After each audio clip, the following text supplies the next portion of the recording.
1. My name is Charlie. I am a woman. I am 37 years old. I have blonde hair and blue eyes. Some people say I am pretty.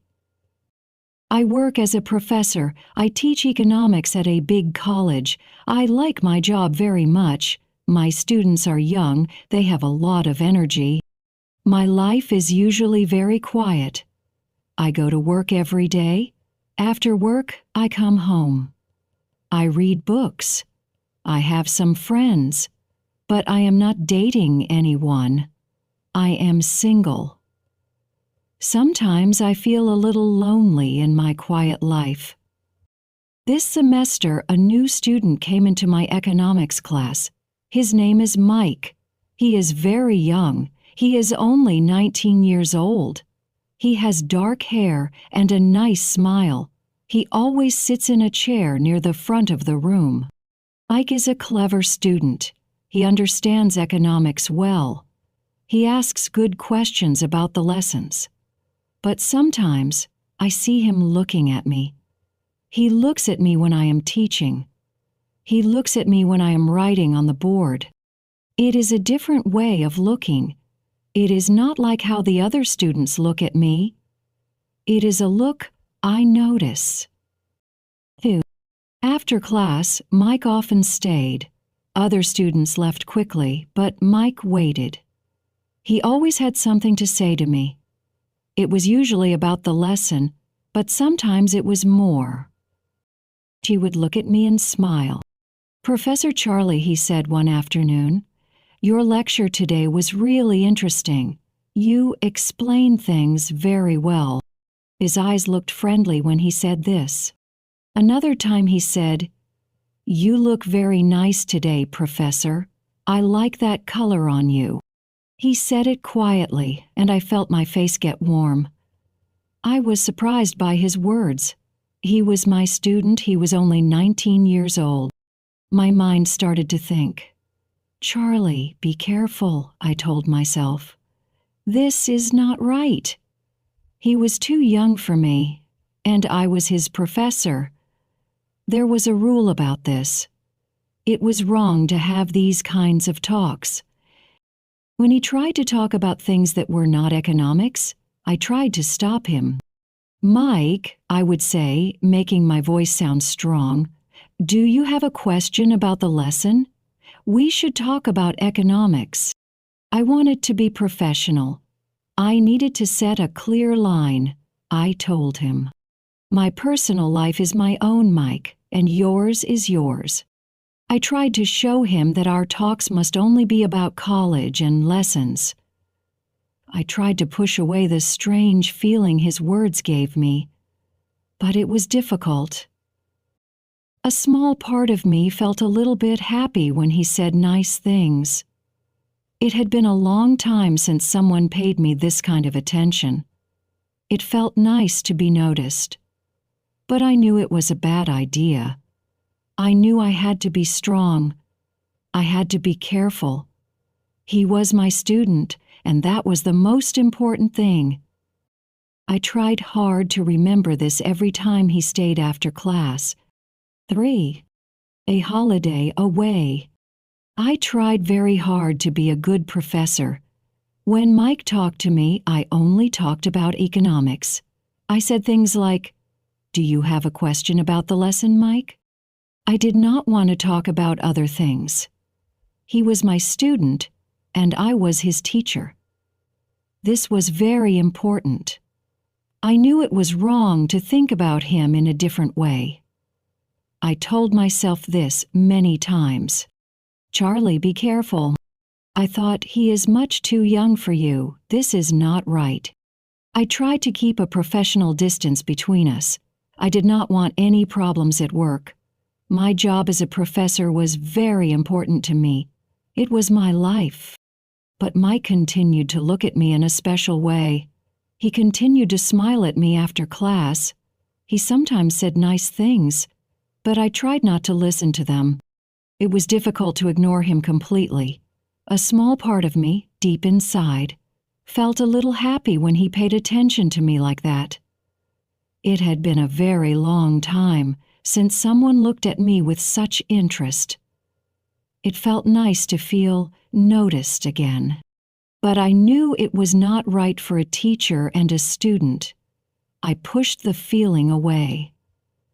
I focused on my teaching and my research. The weeks went by quickly. The end of the semester was coming soon. I felt very, very tired. Teaching is hard work, and this semester felt harder than usual. I needed a break from everything. I needed to get away. From college, from the city, from the difficult feelings I had sometimes. I wanted to forget about work for a while. I wanted to rest and relax. I looked online for a holiday. I found a beautiful island. It was very far away from my home. It looked like a place with lots of sun and quiet beaches. It seemed perfect for a tired person like me. I decided to book a trip there. I thought, I will go to this island.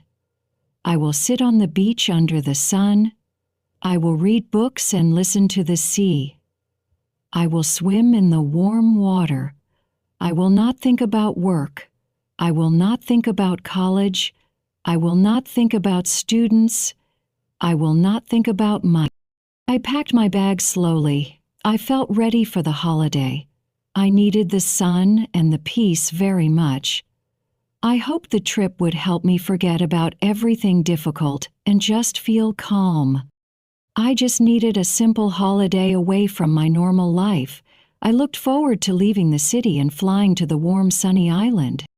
It felt like a good plan. A plan to rest, to forget, and to find some peace. Before we meet again, I was on a beautiful island for my holiday. I needed to rest. I was sitting at a bar on the beach. The evening was warm and nice. I had a cool drink in my hand.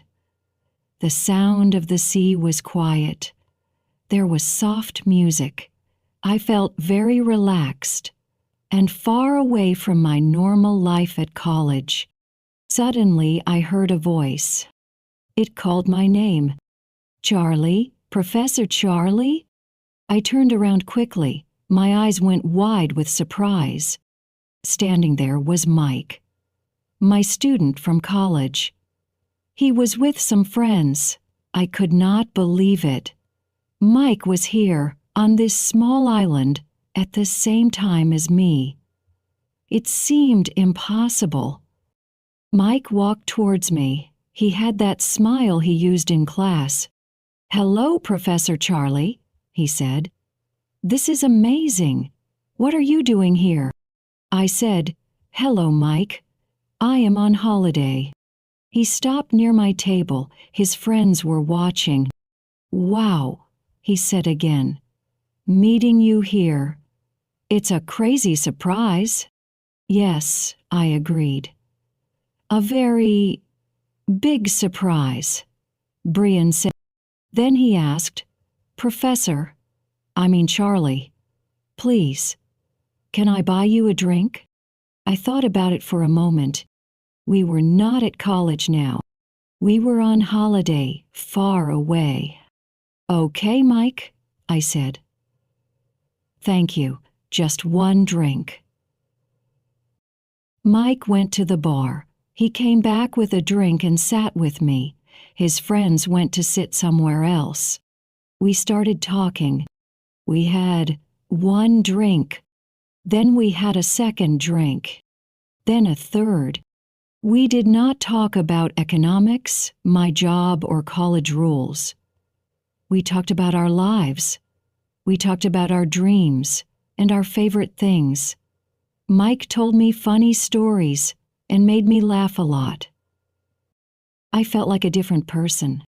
I felt young and light. I was not Professor Charlie. I was just Charlie. Mike looked at me a lot. His eyes were warm. I felt happy. Later, the bar closed for the night. We decided to walk on the sand next to the water. The sky was dark blue. The moon was large and silver. Mike took my hand as we walked. His hand felt warm and strong. My heart started beating very, very fast in my chest. We stopped walking. He turned to face me. "Charlie," he said softly, "you are so different here. Away from college. More relaxed. And you are very beautiful." I felt shy, but also very happy to hear his words. He leaned closer to me slowly. Then he kissed me. My mind told me, no, this is wrong. He is your student. But my body did not listen. I kissed him back. The kiss was long and exciting. It felt like everything else in the world stopped. After that, we walked from the beach to the hotel where Mike was staying. We went to his room. We spent the night together. There we talked more. We kissed more. 5. One night on the island. It was a night I will not forget. It felt very new. It felt very exciting. But deep inside, I knew it also felt a little bit wrong. He was 19. I was 37. He was my student. But on that island, for one night, we were just Charlie and Mike. One drink became 2 drinks. Then it was 3. We sat at the beach bar. The music played softly. We did not talk about economics or college work. We talked about many other things. We talked about our lives. Mike told me about his family and his dreams. I told him a little about my quiet life. We talked about films we liked and music we listened to. Mike's friends were with us sometimes. They were loud and young. But mostly, it was just Mike and me. Talking. He was easy to talk to. He made me laugh many times. I felt happy and light. I felt like I was young again, like I was 20 years old, not 37. I forgot I was Professor Charlie. I was just Charlie, a woman on holiday. Mike was not my student here. He was just Mike, a charming young man. It felt good to be just Charlie, with just Mike. The bar started to close. People began to leave. Mike and I walked from the bar onto the beach. The sand was soft under our feet. The sky was dark, but the moon was big and bright. Its light made the sea silver. We walked slowly near the water. The air was warm and soft. It was a beautiful night. Mike stopped walking. He turned to look at me. He smiled his nice smile. "You are very different here, Charlie," he said. "Not like in class. More relaxed. I like this, Charlie." He took my hand. His hand felt warm and strong around mine. My heart started to beat very fast, like a little bird inside my chest. I did not take my hand away. He looked into my eyes for a long moment. Then he said, his voice quiet, "You are very beautiful, Charlie." I felt my face grow warm. I felt confused. I felt happy. I felt a little scared, too. This was happening. This was real. Mike leaned closer to me. He kissed me. It was a soft kiss at first, on my lips. Then it became a longer kiss. My mind told me, "No, Charlie, stop. This is wrong. He is your student." But my body felt warm. My heart felt full. It said, yes, my body and my heart wanted this. We kissed more on the beach, under the moon. It felt exciting and a little bit wild. After some time, Mike asked if I wanted to come back to his hotel room. I said yes. We walked from the beach to his hotel. His room was small. It looked like a young man's room, a little bit messy. We went inside. We talked more. We kissed more. We spent the night together in his room. It was a night I will not forget. It felt very new and very exciting. It felt like I was doing something I should not do. It felt a little bit wrong. But in that moment, it felt right. 6. Back home and the cold truth. The next morning, the sun was bright. I woke up in Mike's room. My head felt heavy. Nursed, I felt a strong wave of guilt. What did I do? He was my student. This was wrong, but then I also felt a strange happiness. The night before felt good. I liked being with him. I felt alive. Mike woke up. He smiled at me. "Good morning, Charlie," he said. He seemed happy, too. We had breakfast. It was a little quiet at first. I knew I had to say something. "Mike," I said carefully, "last night, back at college, it can't happen again." I felt nervous. He looked at me. "I know," he said. "But I like you, Charlie, a lot. Can we maybe see each other sometimes? Quietly? In secret?" He looked serious. Part of me wanted to say yes. My heart felt warm when he said he liked me. Maybe we could be very careful. Maybe it could work. "Maybe," I whispered. "We would have to be very, very careful." The holiday ended too quickly. We were back in the city, back at college. Everything felt different. In class, Mike did not look at me. He looked down at his book the whole time. He did not smile. He did not try to catch my eye. After class, he did not wait for me. He quickly left the room with his friends. He seemed like a different person.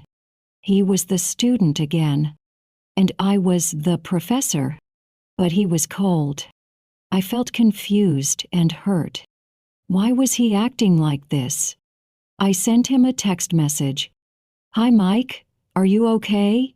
Can we talk?" He did not write back. Days passed. He continued to ignore me. I felt a knot in my stomach. What was happening? One afternoon, I was walking near the student cafe. I heard loud voices and laughter. I heard Mike's voice. He was with his friends. I stopped for a moment. I heard one of his friends say, "So, Mike, did you really do it with Professor Pretty Eyes on the island?" Mike laughed. It was a loud, proud laugh. "Yeah, man, easy. Won the bet. $100, 0 cents. She was all over me after a few drinks on the island. Told you I could get her. Pay up." My body went cold. My blood felt like ice. A bet? A dare. $100, 0 cents. All of it. The looks, the words, the night on the island. It was all a game to him. A cruel game, to win money, to look good to his friends. My heart felt like it broke into many pieces. I felt sick, stupid, so stupid. And used? He used me.